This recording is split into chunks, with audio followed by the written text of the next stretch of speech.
Well, you DIYers, oh, we got a big project ahead of us now. Got the green light, and we are going to do some work in here and bring this 1960s kitchen a little more current. We're going to start off by moving some of these actually built-in cabinets. We're going to try and move them around and put them in different places. We've been stuck with a 30-inch wide refrigerator in the back, an old 60s stovetop here, an oven that's only 27 inches wide. You can barely get a cookie sheet in. And let's get started. One of the first things we're going to actually do a little bit of testing on is these cabinets here. We're going to actually try and change these into a shaker style cabinet. So we're going to add a 3-inch border around the outside. We're going to change and update the handles a little bit and do a satin nickel finished handle.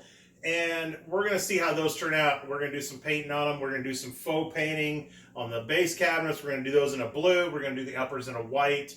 And then eventually we're going to do new countertops, a new sink, and hopefully make this all come together. I've already started right now taking the upper and lower ones off. This ones that are just right out the corner you can't quite see. And we're going to start on those. These ones here you can see now, those are the ones we took out. And we're going to start on those outside. And we're going to show you how to cut some of that stuff up and see you out in the shop. Here we go. All right, so here we got, like I said, we went and took those 2 doors off. Here they are. They're in still pretty decent shape, but like I said, we want to upgrade them a little bit, and we're going to go ahead and paint these. So first of all, we need to kind of strip this down so the paint will stick to it a lot better. So we're going to start with, of course, we'll play it safe here, and I'm going to start with a sander and 120 grit on the inside to see how well it takes everything off. So here we go.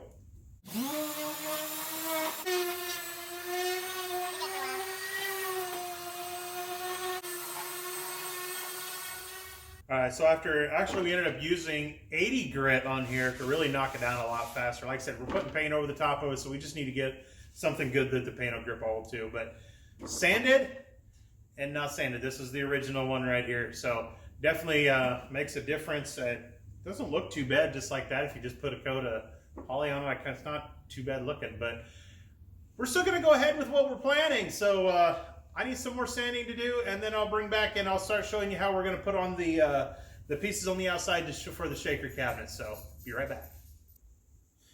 Here's the plywood we selected to use for that, to make those shaker cabinets.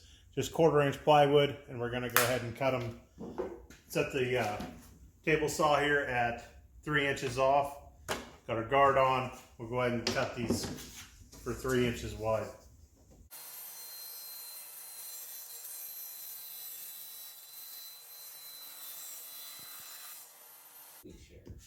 All right, so went and got the 2 sides put on here to make these cabinet doors.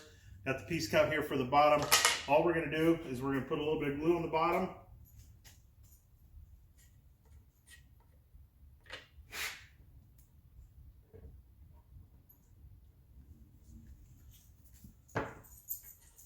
Put these pieces in here like this. Make sure everything's lined up. They do like to move around with that glue underneath there, so make sure you want them exactly. Yeah, see, it still wants to move on me.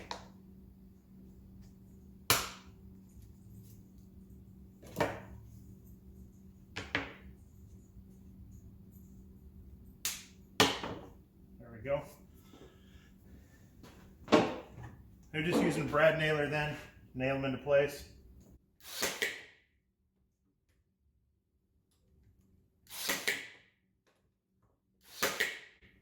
And we'll do that at the other end.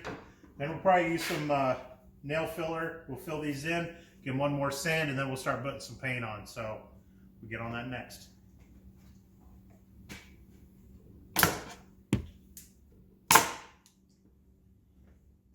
All right, so we got everything all painted up and everything installed, and we're going to go ahead and do this to the rest of the cabinet doors. So, hey, thanks for joining me. Go down, check it out on Facebook, Instagram, like it, share it, subscribe to it. We'll see you next time.